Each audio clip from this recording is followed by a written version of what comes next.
What is up, everybody, and welcome back to the channel. Thank you so much for tuning in. It is Rowan here with RQ Airsoft, and as you can see in today's video, I'm going to be doing a review of my DSG Gearbox. So without further ado, let's get this thing cracked open. Okay, so beginning with battery and motor. The battery I'm not going to spend a lot of time on because I have gone over it in my other video. There it is, 40C, 11.1. 2800 milliamps, FCO energy, or however you say that. Yeah, and it's wired to Deans. So nothing too exciting there. It shows you, this actually, that is an RC car battery, which just shows you that you can use, it doesn't have to say Airsoft battery. Now be careful that you don't get something too strong, but you should be honestly good to go with anything, as long as it matches your connector, which obviously this one does. So I am good to go there.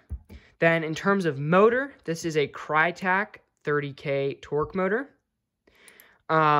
which just shows you, and this is I think only 16 or 18 TPA, maybe even 17, something in there.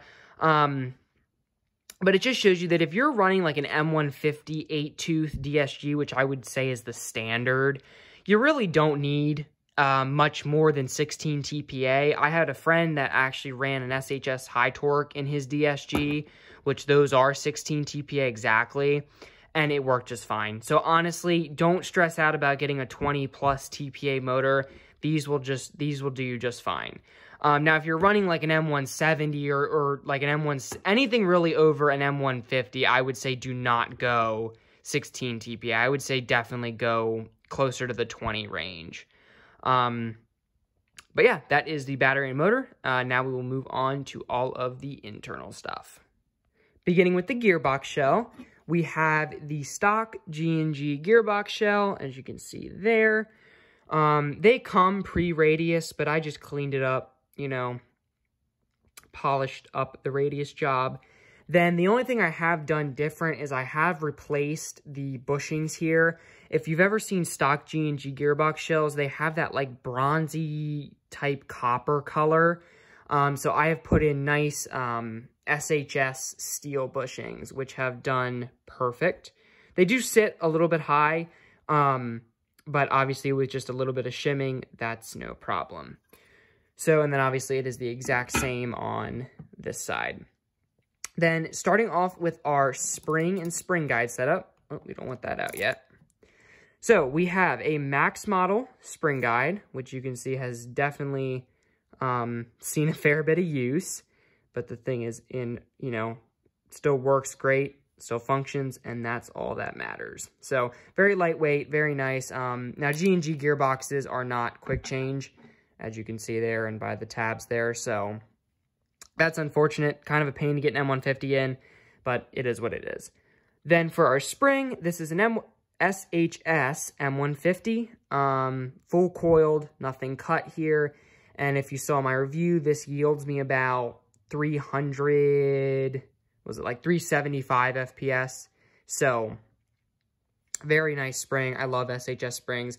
They're cheap, they're very affordable, and they're super, super nice. So I'm very, very pleased with that. Next up, we have definitely, in my opinion, some of the most important things in a DSG, which is the compression. Because if you have bad compression, you don't get good FPS. And in a DSG, you want every little last bit of FPS that you can possibly get. So good compression is very, very important. Now, starting off with our tappet spring here, nothing different about it. It has not been cut. It's not a stronger spring. It's just a stock G&G tappet spring. So nothing crazy there. Then we'll pull this whole setup here out. Then our tappet plate and air nozzle. So the tappet plate is a stock G&G tappet, which has been cut, obviously. And then the air nozzle is a SHS single O-ring, which you might be able to see in there. Single O-ring air nozzle. It's the, version 2 Gearbox edition. I really, really like these. They provide a great seal and are super durable and just all around very, very nice. I've never not had one work. Then we have our piston. which is an SHS blue with 7 teeth cut, 9 teeth remaining, including the pickup tooth. Just in case I ever want to do a 9-tooth DSG, then I can, you know, because you never know. And then the rack has been glued in, so, you know, I don't have to worry about the rack flying out, because that would not be good. Then for the same reason that I cut the teeth off, I drilled some holes here for a little bit of weight reduction. You know, it doesn't do much, but anything helps.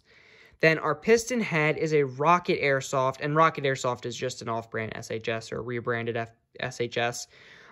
So a Rocket piston head, which is the mushroom type, and has 6 ports. Obviously single O-ring. So very, very nice there. It is, I believe, aluminum, if I had to guess.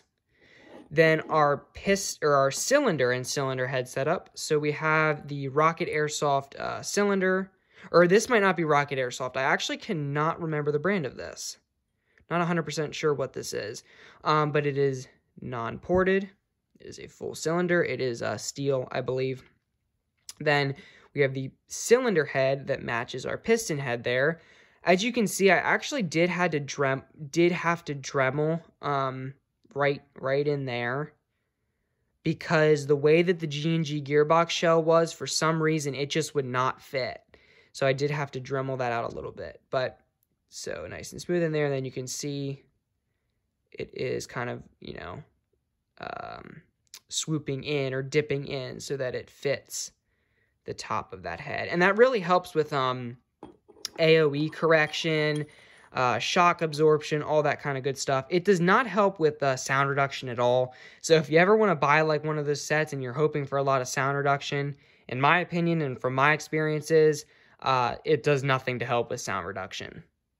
Moving on to what actually makes this thing a DSG, we have our gear set. So starting off down there, that is a off-brand anti-reversal. Again, I'm not sure what brand it is, but it definitely does the job. Then our actual gear set itself, we have an SHS dual sector gear, obviously 8 teeth. Very, very nice quality. I really do like SHS gears and SHS in general, if you can't tell. I mean, half this gearbox is SHS. But they just make great stuff that's honestly, you know, at a really, really affordable price. So honestly, you know, what's not to like about them? Except for their quality control. That can be, you know, that can be a problem. But then for our spur, and bevel gear, we have just G&G.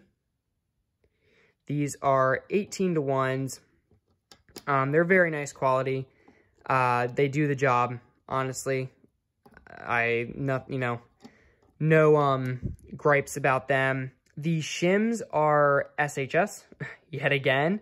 And again, I've never had a shim go faulty, so I can't really say that one brand shims are better than the other, and they are steel. So, very nice gear set here. All in all, I've had no problems with it. Last but certainly not least, we have our trigger and ETU/Mosfet setup. So the trigger is a Max model trigger, which is very, very nice. I love these triggers a lot. They're great quality. There's little grip pads in the front. Then it's adjustable from right there and right there. Again, love these triggers. Nothing to complain about here. They do the job. They are a little pricey. I got mine for pretty cheap, but they are definitely pricey. Although if you do find one, I would definitely advise picking one up. Then what actually enables me to get this hair pull is the Mosfet. I'm just going to move the trigger spring here out of the way a second. So the Mosfet and ETU setup, so the ETU is what's right here. It stands for electronic trigger unit. It has a little button down there that all that needs is when you press that button, it tells the gun, you know, to shoot a shot. So all that needs to happen is that button needs to just be pressed in. So basically, you can adjust the trigger to get it where the prong of the trigger is right on the button, and you just need a little pull to actually pull it. Now, if you go to my previous review on this gun, you can see the trigger pull and all that good stuff in that video, so definitely go check that out.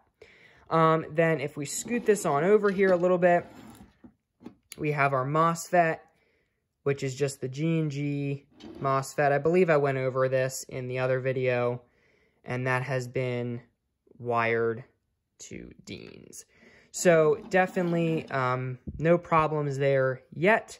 I know some people have had problems with these Mosfets and ETU setups and stuff, so I will keep you guys updated if something does, if something were to happen. But for right now, we are running perfectly smooth. So, like I said, no problems there, which is very good.